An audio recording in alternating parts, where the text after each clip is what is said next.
जय गजानन, जय श्रीमन्नारायण, जय आदिशक्ति माता। दोस्तों, आज हमारे वीडियो में सुनेंगे श्री कृष्ण का अंत, कौन बना उनके अंतिम संस्कार का साक्षी। दोस्तों, हमारी हर भक्ति वीडियो आप तक पहुँचे, इसके लिए वीडियो को लाइक और चैनल को सब्सक्राइब करें और बेल आइकन को ज़रूर प्रेस करें।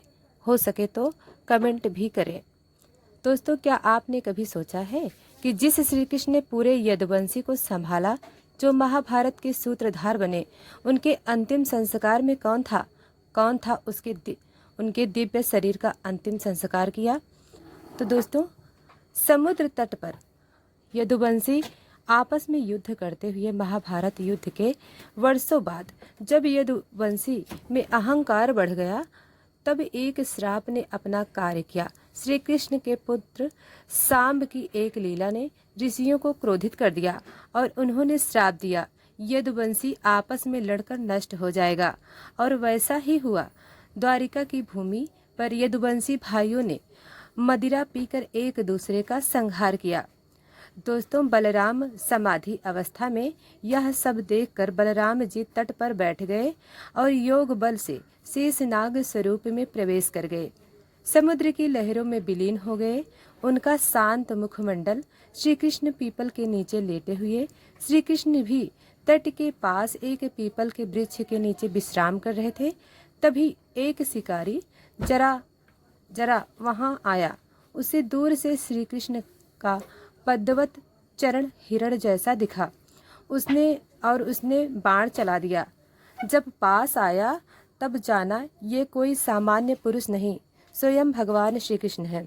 श्री कृष्ण मुस्कुराए और बोले, जरा तू अपने कर्म का फल दे चुका है, भय मत कर। और फिर उन्होंने अपने परम धाम में प्रवेश कर इस धरती की लीला पूर्ण की। दोस्तों, अर्जुन दुखी होकर 100 यात्रा अग्नि संस्कार किए। जब अर्जुन द्वारिका पहुँचे, सब कुछ समाप्त हो चुका था। समुद्र में डूबती द्वारिका, मृत यदुवंशी, मौन समुद्र, एक दिव्य पार्थिव शरीर श्री कृष्ण का। अर्जुन ने बड़े श्रद्धा और प्रेम से श्री कृष्ण के पार्थिव शरीर को उठाया, समुद्र तट पर अग्नि का विधि पूर्वक संस्कार किया। मंत्र गूंजे, आंसू बहे और अग्नि में विलीन हो गया। वह शरीर जिसमें कभी ब्रह्मांड समाया हुआ था, सहर जलमग्न हो गया। जैसे ही श्री कृष्ण की देह अग्नि में विलीन हुई, समुद्र की लहरें उठीं और धीरे धीरे द्वारिका को निगल गईं, जैसे उस युग की लीला समाप्त हो रही हो और एक युगांतर का आरंभ हो रहा हो। भगवान श्री कृष्ण ना कभी जन्म लेते हैं ना मरते हैं, वे तो समय से परे हैं। उनकी लीला केवल दिखाने के लिए है कि जीवन का उद्देश्य क्या है। हम भाग्यशाली हैं कि उनके नाम का स्मरण कर सकते हैं और यही सबसे बड़ा अंतिम संस्कार है, श्री कृष्ण का नाम अपने हृदय में चलाना। प्रिय भक्तों, अभी आपने श्री कृष्ण के अंत के बारे में, उनके अंतिम संस्कार के बारे में कथा सुनी। अब हम आपकी आगे की कड़ी बताएंगे। द्वारिका के डूबने के बाद अर्जुन का संघर्ष, जो महाभारत के मौसल पर्व और महाप्रस्थानिक पर्व में वर्णित है। श्री कृष्ण के देह त्याग के बाद अर्जुन ने द्वारका की स्त्रियों, बच्चों और बचे हुए जनों को सुरक्षित स्थान पर ले जाने का निर्णय लिया। वह उन्हें इंद्रप्रस्थ या हस्तिनापुर ले जाना चाहते थे।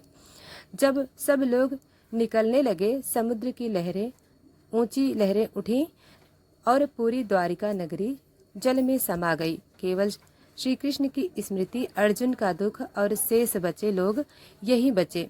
जब अर्जुन स्त्रियों और बच्चे को लेकर लौट रहे थे, तो मार्ग में डाकुओं और लुटेरों ने हमला किया। अर्जुन ने अपने गांडीव धनुष से लड़ने की कोशिश की, लेकिन उनके हाथ कांपने लगे। दिव्यास्त्र काम नहीं कर रहे थे और अर्जुन का जीवन पहली बार पराजय मिली, क्योंकि श्री कृष्ण अब साथ नहीं थे। उनकी शक्ति अब अर्जुन के साथ नहीं थी। इंद्र बोले, हे धर्मराज, आप अपने पुण्य के कारण जीवित ही स्वर्ग जा सकते हैं, रथ पर चढ़िए। युधिष्ठिर बोले, यह कुत्ता मेरे साथ रहा है, मैं इसे छोड़कर नहीं जाऊंगा। यह मेरा साथ नहीं छोड़ रहा है, तो मैं इसका साथ कैसे छोड़ दूं? इंद्र ने कहा, यह तो एक तुच्छ प्राणी है, इसे त्याग दो, स्वर्ग में इसका कोई स्थान नहीं है। युधिष्ठिर बोले, जो अपने साथ रहने वाले को संकट में छोड़ दे वह धर्म का पालन कैसे कर सकता है।